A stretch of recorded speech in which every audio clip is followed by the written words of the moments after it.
December 29th, 1610. Past nightfall in the Kingdom of Hungary. A group of armed men are climbing toward a castle perched above the village of Čachtice. They're led by György Thurzó, the Palatine of Hungary. He hasn't come to negotiate. The element of surprise is the entire point. The woman in this castle has been the subject of whispered rumors for years, rumors that have finally reached the king. When Thurzó and his men force their way inside, what they find stops them in their tracks.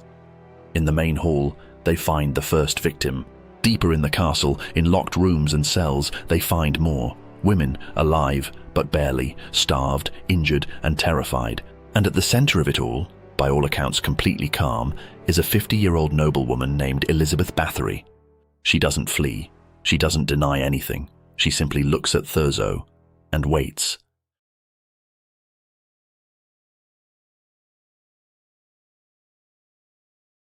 Čachtice Castle sits in the hills of what is now western Slovakia.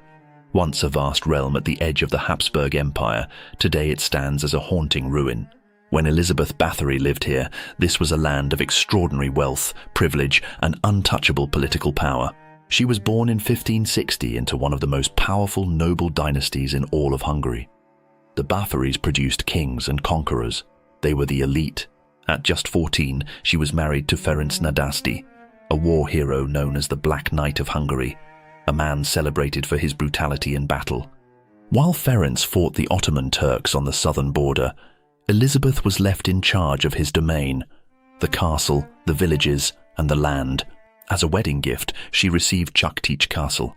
It became her primary residence, her kingdom within a kingdom. For a noblewoman of her era, she held unusual independence, power she would soon use in ways that would make her name synonymous with something monstrous. Before we get to the horror, it's worth spending a moment on who Elizabeth Báthory actually was. Because the legend has almost disappeared the real person. By all accounts, she was highly educated, unusual for her class. She spoke and wrote in 4 languages and managed vast estates with real competence. She even advocated for the rights of women on her lands, defending peasant women against abuse. In many ways, she was ahead of her time. But as she aged into her 40s, she became increasingly obsessed with maintaining her appearance, with fighting the inevitable. The story most know, the blood-bathing, wasn't even written down until a century after her death. The truth in the trial records is much colder. It's the story of a woman who developed a taste for cruelty over decades, with no one powerful enough to stop her. In 16th century Hungary, the peasants were essentially your property, and when their daughters didn't come home, there was no one to complain to. What follows comes from the testimonies of over 300 witnesses. These are not rumors or legends. These are documented court records from 1610. What awaited the young women was systematic torture and murder carried out over a period of roughly 2 decades. The methods were numerous and specific: severe beatings, burns from fire, and girls forced to stand in the freezing winter courtyard until they died of exposure. Elizabeth had a core group of accomplices, servants like Dorka, Helena, and Fichko, who were active and enthusiastic participants in the abuse. The bodies of victims were often buried in the castle grounds or the local churchyard. A local priest was pressured to stay quiet, and he did, for years. But as the supply of peasant girls became harder to maintain, Elizabeth began targeting the daughters of minor nobility. That was her mistake. Complaints finally reached György Thurzó, and Thurzó, who had his own political reasons for moving against her, began quietly investigating. So let's go back to that December night in 1610. When Thurzó walked through the castle and found what he found, he faced an immediate problem. Elizabeth Báthory was one of the most powerful noblewomen in Hungary. The Bathory family's influence was still enormous. A full public trial of a woman of her status could destabilize the entire Hungarian nobility. It would set a precedent that made every lord and lady in the kingdom nervous. So the decision was made by Thurzó, with the king's apparent blessing, that Elizabeth would not be publicly tried. She would simply be removed, walled into her chambers in Čachtice Castle, a small opening left for food and air, and then forgotten. Her accomplices were not so fortunate. Dorka, Helena Jo, and Ficzko were put on trial immediately. The testimonies against them were overwhelming. The sentences were brutal even by the standards of the time.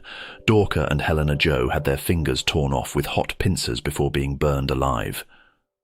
Ficzko, as he was considered a lesser participant, was beheaded first, then burned. The fourth accomplice received life imprisonment. Elizabeth herself sat in her sealed room. No trial, no public verdict, no official acknowledgement of guilt. Just walls and a slot for food and silence. She was 50 years old when she was walled in. She was 54 when she died, on August 21st, 1614. A guard noticed her food had gone untouched and looked through the slot. She was found on the floor of her cell, dead. She was buried quietly in the local church. Her body was later moved to the family crypt, but the local villagers reportedly objected strongly to being buried near her. Now, the blood bathing. Let's talk about it properly. The image of Elizabeth Báthory sinking into a bath filled with the blood of young women is the single most famous thing associated with her name. It appears in every film, every book, every Halloween special about her. It's viscerally memorable. And as I mentioned earlier, it's almost certainly not true, or at least not documented. The blood bathing story first appeared in a book written in 1729, over 100 years after her death. It was written by a Jesuit scholar named Laszlo Turoczi, and it was based on local folklore and oral tradition, not court records. In the actual trial testimonies, nobody describes Elizabeth bathing in blood.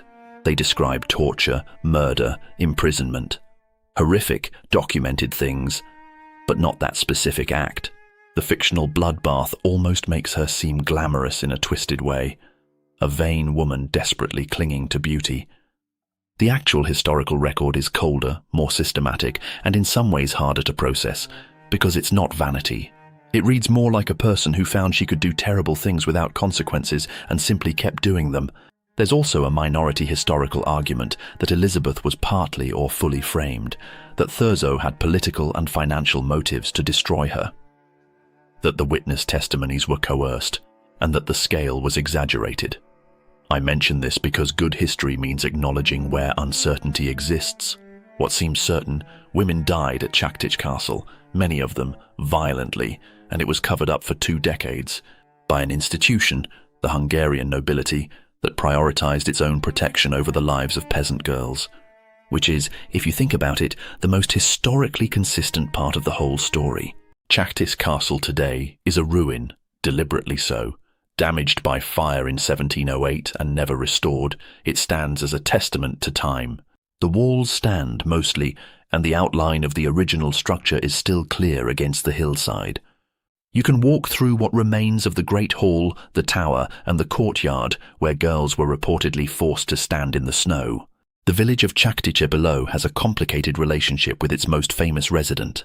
On one hand, Elizabeth Báthory brings tourists. Visitors come from all over the world specifically because of her.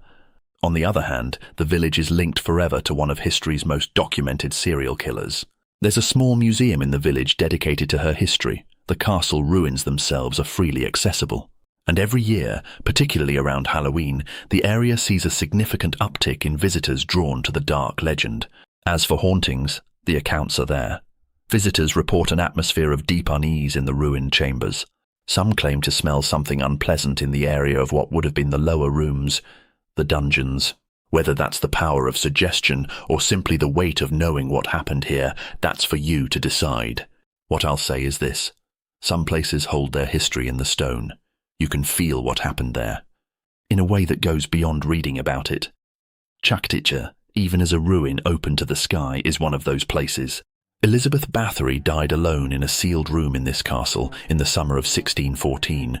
No trial, no official verdict, no acknowledgement from the state that had chosen to protect its own reputation over justice for her victims.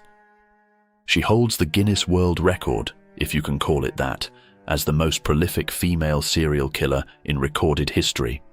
Though given the uncertainty about the real number and the political motivations of everyone involved, even that record comes with an asterisk.